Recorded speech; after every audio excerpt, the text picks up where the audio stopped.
So we have proved all this last time.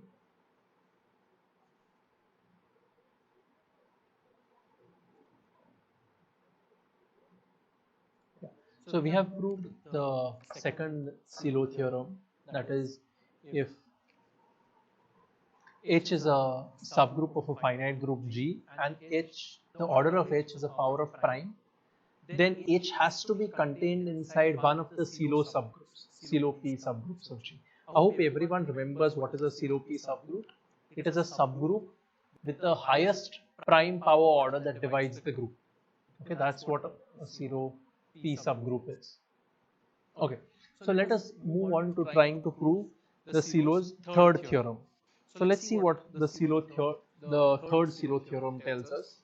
So it gives us two things. Okay, I will like to make one statement that is written in Fraley over here.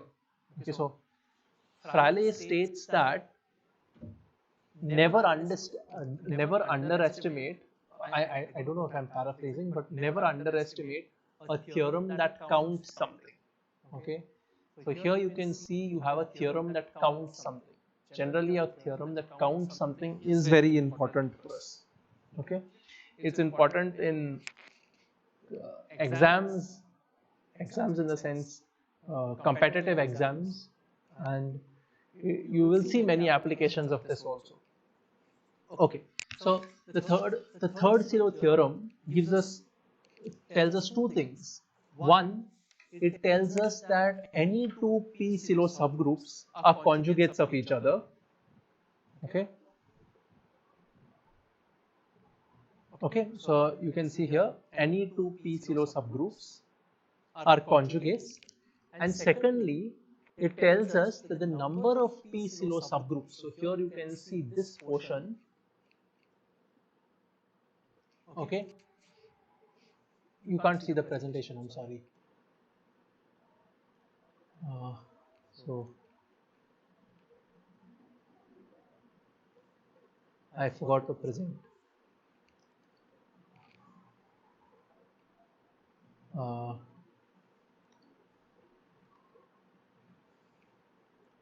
Simran, can you all see now? Simran, you all can see the presentation now? Can't see now also? Okay, fine. Okay, thank you. Please don't feel bad to put on your mic and stop me if there are problems like this. Otherwise, the class will just be a waste of time. Okay, so as I said, the third Silo theorem gives us talks about two things. One, it says that if you give me any two p Silo subgroups in a group, they will always be conjugates of each other. So if H and K are two p Silo subgroups, we will be able to write H as some x k x inverse. Okay, so any two p Silo subgroups are always conjugates of each other. The second thing which it tells us is it talks about the number of p Silo subgroups. Okay, so the number of p Silo subgroups, the number of p Silo subgroups of a group is congruent to 1 modulo p. Okay, that means if you take the number of p Silo subgroups divided by p, you will get remainder 1. Okay, and it divides m, that is this portion. Okay, so there are two things. It is a divisor of m and it is congruent to 1 modulo p. We will see how to use this theorem later. First, let's give a proof to it. So I will first prove this portion of the proof, that is, given any two p Silo subgroups, they are always conjugates of each other. Now, as I said, the proof of this part, the part which I'm going to prove now, is very similar to the proof of the theorem which I have given, the second Silo theorem, the proof of the second Silo theorem. So I will prove this part first. So I am purposely doing it again so that in case you have not understood the second Silo theorem, you can get an idea of it here. Okay, so suppose suppose,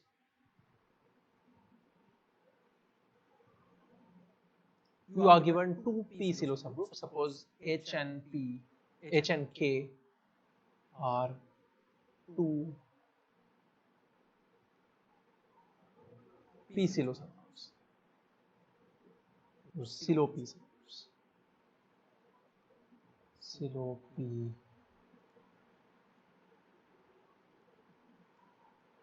So I want to say that H is a conjugate of K or K is a conjugate of H. It's the same thing.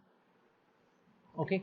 So we will take C to be the set of all conjugates of K. So let C equals, let's say K equals K1. I will not rewrite the notation of C again in the next portion. So keep in mind, this is what I am saying. These are all the conjugates. So each of these elements is something like, but they are distinct. They are distinct conjugates. Okay, it's some G1 K. So K1 we know is just the identity element, but just write it like that. So each of these are like some G1 K, sorry, G2K, G2 inverse. Okay, so these are the, so let C be the set of distinct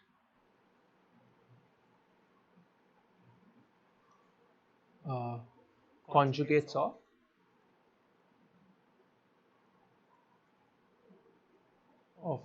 K. So this is the set of distinct conjugates of K. So how many conjugates K has? By this, K has exactly n conjugates. Okay, I will use that in the next part of the proof. So now I need to show that H is one of these, because H and K are two silo p subgroups. These are all the conjugates of K. So I need to show that K is one of these. That's the idea. Okay. So last time, if you remember, K was a subgroup whose order was a power of P. Okay. This time it is a P silo subgroup itself. So you can imagine why the proof would be almost the same. Okay. So we consider the group SC, that is the set of all permutations of the set C. Set of permutations of the set C. And we know that we have some elements that belong to this group. Okay, the elements phi g belongs to this group. We know that all the phi g's belong to SC. We have proved that. So we consider the homomorphism T from the group G to SC given by T of G equals phi G.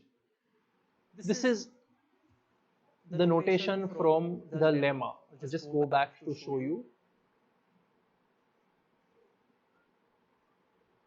Okay, I'm using the same notation of the lemma, so you have to be familiar with this here. So this is the notation which is in the lemma. Here you can see here, T from G to SC defined by T of G equals phi G. It's the same phi G that I'm talking about. Okay.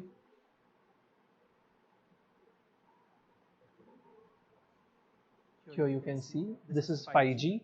If you don't remember, this is what phi G is. It takes any element from C to this particular conjugate. Okay, so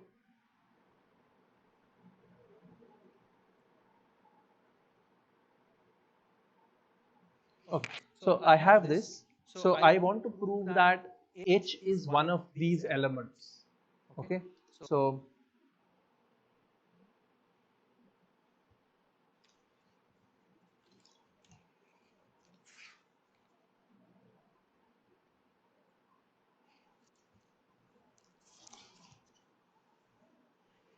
just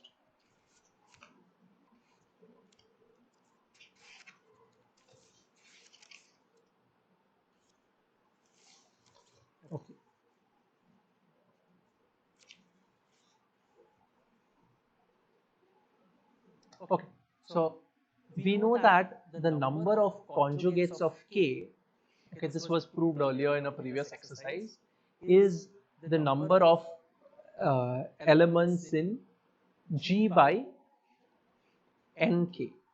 Okay, this is what we know, which means that this is the number of conjugates of k, right? N is the number of conjugates of k, and this we have proved earlier is G by Nk, the normalizing.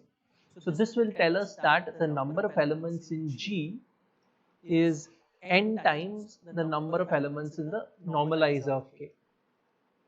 We have done these arguments yesterday also. Okay, now we know that G is p raised to k times m. Okay, and we know that p does not divide m. Now nk here is so k is a subgroup of nk. We know that k is a subgroup of nk, which means by Lagrange's theorem, this will mean that the order of k divides the order of nk, and we know that the order of uh, k is p raised to k. We know that the order of k is p raised to k. Hence,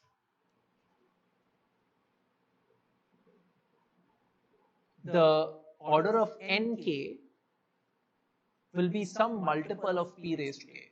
Okay, so this will be some multiple of p raised to k. So we'll call it as r times p raised to k. Okay, and now we can do the same thing that we did last time. The order of G is n times r times p raised to k. Here you can see this is r times p raised to k, but we are given that this is p raised to k times m, which would mean that we can cancel out on both sides. M is equal to n times r. Okay, so here itself you can see from here, you can see this part. Okay, that will have to come later, but you could keep this in mind, this equation in mind, this one. Okay, so we know that p does not divide m, right? P does not divide m because the highest power of p that divides the order of G is p raised to k. So p does not divide m, which means that, so as p does not divide m, p will not divide n also. Okay, so p will not divide n also. Now, since T is a homomorphism, the number of elements in TH will divide the number of elements in H. Okay, and we also know that this I have told you yesterday also, by the orbit stabilizer theorem, we know that the order of TH for any I, this is true. Okay, so for every I equals 1, 2 up to n, or for every, yeah, you could say that. We know that the order of T of H, this is by orbit stabilizer theorem, would be equal to the number of elements in the orbit of Ki into the number of elements in the stabilizer.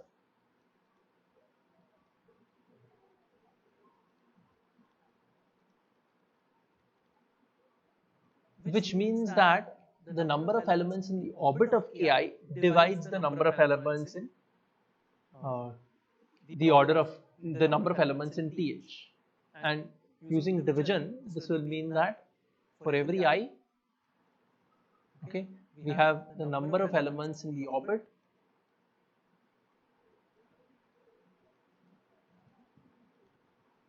of Ki divides number of elements in H. But what is the number of elements in H? Can someone tell me what is the number of elements in H? H is a p-silo subgroup. What is the number of elements in H?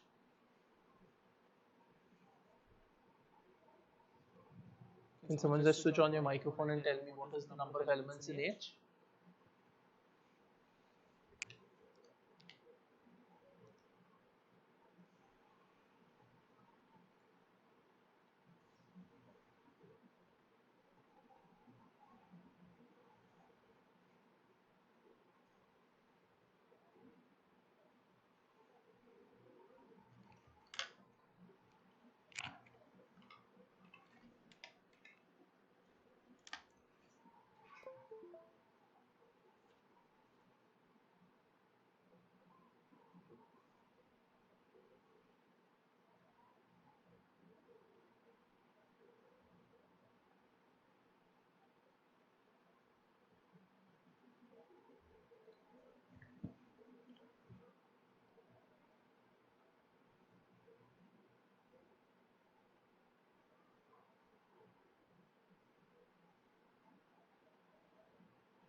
Okay, so when did you all get cut out? Can you all tell me?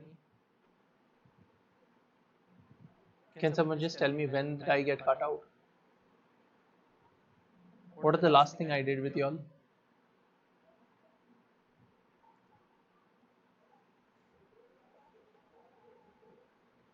Anupama, can you please tell me when you all got cut out? The internet here is not very good. Yeah. Anupama, can you please tell me when you all got cut out?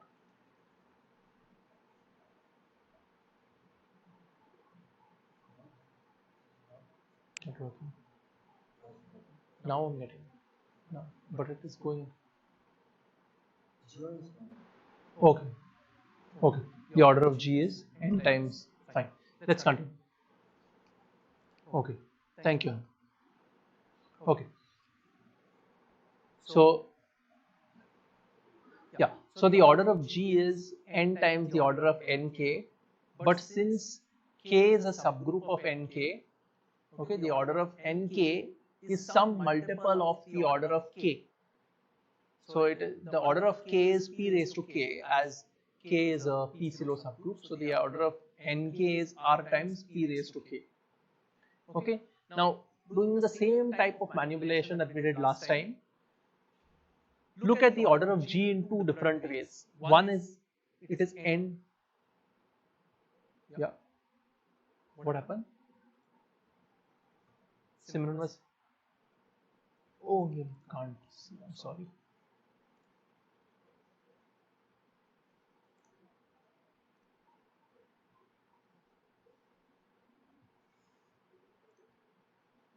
Okay. Now can you see? Okay. So the order of G is n times the order of nk. Okay. So this tells us that the order of nk is okay. Not this does not tell us, but since k is a subgroup of nk, by Lagrange's theorem, k is a multiple of the order of k. But the order of k is p raised to k, which means that because k is a p-silo subgroup, the order of k is p raised to k. So it has to be some multiple of p raised to k. Okay. Now look at the order of G in two different ways. One is it is n times p raised to k. So it is n times r times p raised to k. And we are also given that is p raised to k times m. So cancel p raised to k on both sides.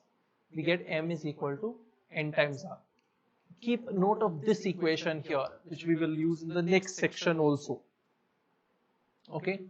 So now since p does not divide m, this is p does not divide m. It is the highest power of p that divides the order of G is p raised to k. So p does not divide m, which means that p cannot divide n. You can see that very well, because if p divides n, m is n times r, so p will also divide n. So since p does not divide m, p will not divide n also. Okay. Now we know that as T is a homomorphism, the order of TH will divide the order of H. Also, by orbit stabilizer theorem, this fact is true, right? The order of TH is the number of elements in the orbit into the number of elements in the stabilizer. So that means that the number of elements in the orbit divides the number of elements in TH, and T of H divides the number of elements in H, which means that the number of elements in the orbit divides the number of elements in H. Can you tell me what is the number of elements in H? Can someone switch on your microphone fast and tell me what is the number of elements in H? I need to complete this.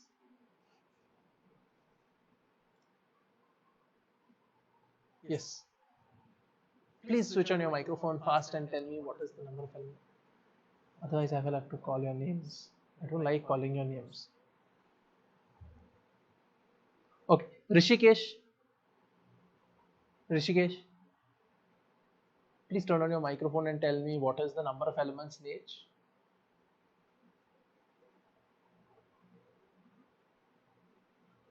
Yeah, Rishikesh. How many elements are there in H?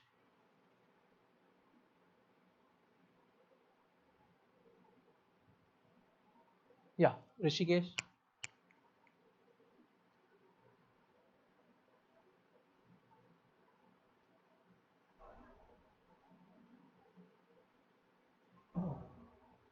Okay, I can't hear Rishikesh saying anything. Can hear the. Okay, so let's go to someone else. Kirti, can you please tell me how many elements are there in H?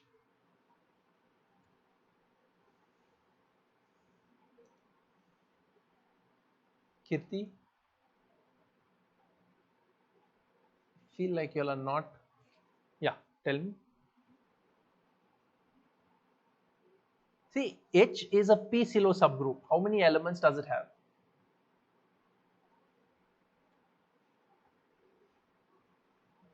Kirti?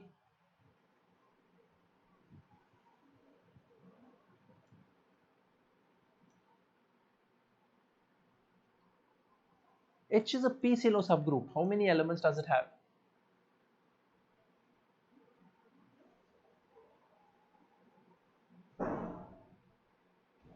Kirti, can you please tell me?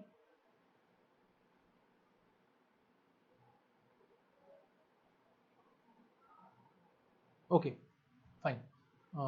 Mukta, can you please tell me how many elements are there? Lost connection again. Okay, so I think I have lost connection again. So I will have to continue and complete the theorem.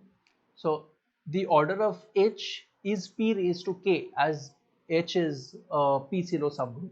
So this tells us that the number of elements in the orbit divides p raised to k. So the possibilities for the number of elements in the orbit is going to be just number of elements in the orbit will be either 1, because these are only divisors of p raised to k, p or p raised to, it cannot even be, yeah, p raised to k.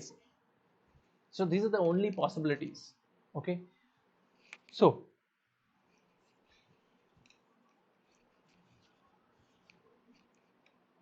but we know that the distinct orbits partition out C. Okay, the distinct orbits of C partition C. So what we have is the number of elements in C is equal to the sum of the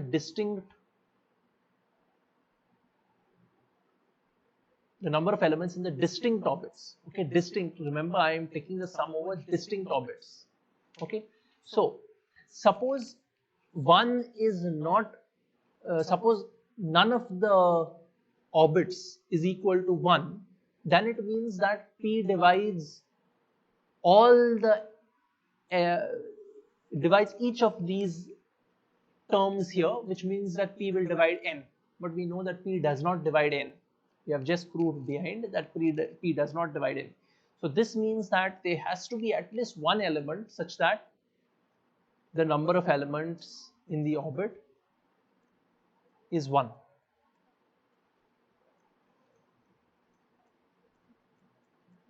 And if this happens, we know that H is a subgroup of Kj.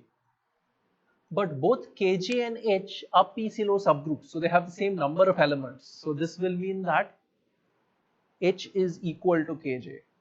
Okay, so this tells us that, and we know that Kj is a conjugate of K, which means that H is a conjugate of K.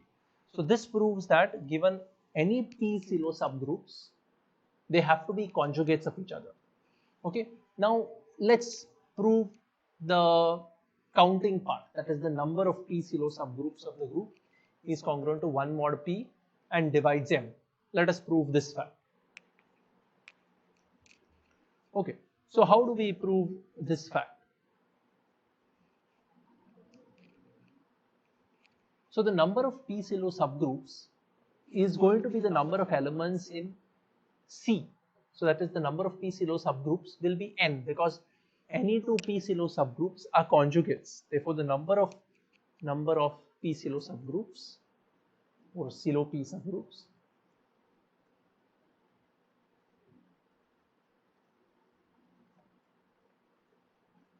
will be equal to n. There is no doubt about that, because any two p-silo subgroups by the previous theorem are conjugates. So the set C, which we had considered, will be the set of all p-silo subgroups. Okay, if we fix a particular silo subgroup K, then the set of all conjugates of K will be the C, the set of all conjugates of K, that is say K equals K1 up to Kn, will be the set of all p-silo subgroups. Okay, so in this case, the number of p-silo subgroups is n, and we have proved earlier that here you can see back that m is equal to n times r. So we have proved that m is equal to n times r, which means that the number of p-silo subgroups, that is n, divides m. So we have proved this part, that it divides m. Next, we want to prove that it is congruent to 1 modulo p. This also follows very easily, because let's look at this sum. That is, we know that cardinality of C is sum of the distinct orbits, sum of the number of elements in the distinct orbits. Okay, Tk, we could use Tk also, Ki. Okay, but the first orbit here is the first orbit here. So when K, since K is a subgroup of K, that is for I equals 1, K is a subgroup of itself, so you will get a single element, because we know that this Th of K, we know that this is equal to 1 if and only if H is a subgroup of K, and K is a subgroup of itself. So therefore, for the first case, that is the orbit of K1 will be 1. So this will be 1 plus summation orbits Tk of Ki. Now, the rest of the elements, Ki is not a subgroup of K, which means that P will divide the rest of the elements for sure. What are the possible values for the orbits of Ki? They can either be the number of elements in this will divide Tk, which will divide the number of elements in Tk, which will hence divide the number of elements in K, which will divide P raised to K. So the only possibilities for this is P square up to P raised to K. So therefore P divides this sum. Okay, so P divides this sum, and hence if you go modulo P, you will get N is congruent to 1 modulo P.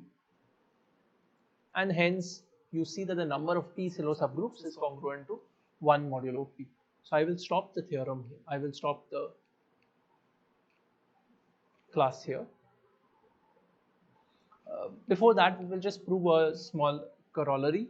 That is, if P is a prime that divides the order of a finite group G, and K is a P Silo subgroup of G, then K is a normal subgroup of G if and only if K is the only P Silo subgroup of G. Okay. So let's see what we are proving. So we are proving that if K is a P Silo subgroup, you're given that K is a P Silo subgroup, then K will be normal if and only if it is the only P Silo subgroup. Okay, there is only one P Silo subgroup. So let's prove this. So first, suppose K is the only P Silo subgroup. Suppose K is the only P Silo subgroup. Silo P subgroup or P Silo subgroup.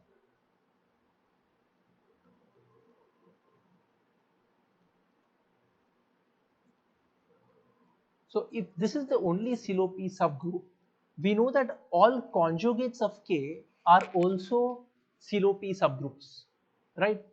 But this is the only Silo P subgroup, which will mean that for every G in G,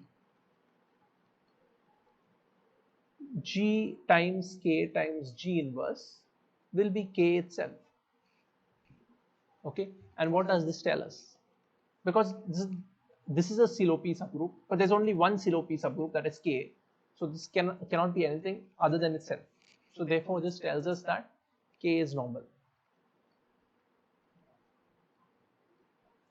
Now, what if we look at the converse? Suppose K is normal. Now, if K is normal, okay, so what are the P Silo subgroups? They are all conjugates of K. Okay, the P Silo subgroups are going to be all conjugates of K. So the P Silo subgroups are going to be the set G, K, G inverse such that G is in G. This is going to be the set of all Silo P subgroups. But since K is normal, all these GK G inverses are equal to K. So therefore, this is K itself. So therefore, this tells us that there is only one P Silo subgroup. Therefore, there is only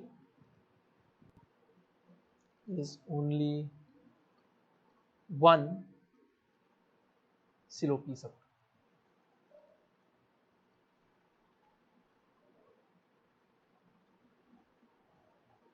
And this corollary is very crucial for us to prove exercises. Okay, I will stop with this class here.